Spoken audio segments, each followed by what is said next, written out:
That's why over the past 6 years, deportations of criminals are up 80%. And that's why we're going to keep focusing enforcement resources on actual threats to our security. Felons, not families. Criminals, not children. Well, there you have it, more President Barack Obama's speech tonight. Joining me now, J.D. Hayworth. John Bachman here, also with us on the phone. To take a little bit closer look at all this is Congressman Peter King of New York. Congressman, thanks for being with us. You're welcome. Thank you. All right, How you doing, JD? Hey, Petey. Good to have you, pal. Good to be here. All right, so we are also approaching another one of these fiscal cliffs here, and this could come into play. Some Republicans have said they should not fund the government if the president is willing to go forth with this. And Congressman, you say there might be some other alternatives here that can be taken, blocking confirmations, blocking appointments, but you say not funding the government is not an option. Yeah, first let me just say I disagree completely with the president issuing the executive order. This, to me, goes beyond its constitutional powers, and this is a prerogative left to Congress. Also, politically, and I'm putting that in the best sense of the word, it does poison the well. Republicans have scored massive victories, taken over both houses. If the president was serious about this, he would have waited until January.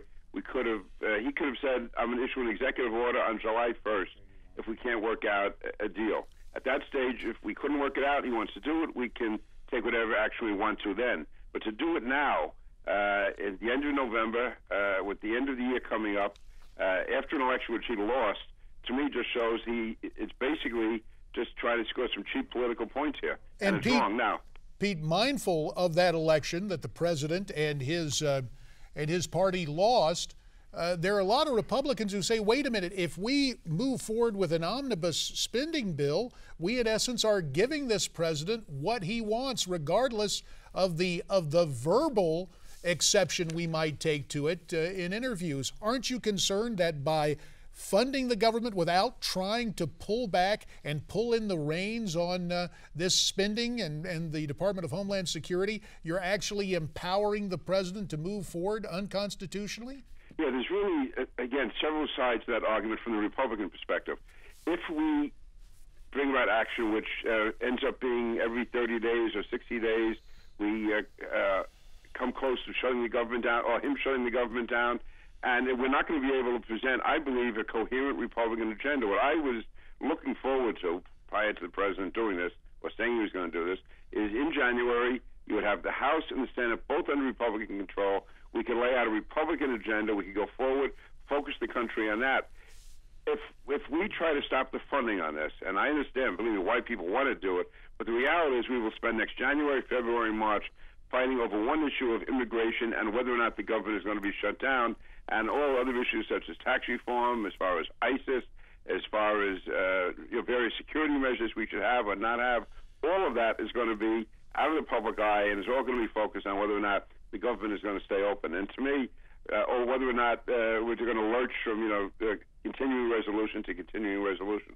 Well, obviously the White House probably took that into consideration here, the calculus of all this involved, knowing that this would dominate the political discussion in Washington. And so that's something you have to be careful of. We also heard before during this program, Congressman, about concerns about how some members of the GOP caucus might react. Has there been anything said to you or any of the other members about what to do, how to respond to the president's speech tonight? Be careful, don't say this, do say that, talking points to that effect? No, I really haven't seen any talking points. I mean, there's been really an honest debate with people who were very well-intentioned, and there's others who articulated what J.D. said, that if we don't really draw the line now, and if we don't try to stop the funding right now, we're going to allow the president to score the victory.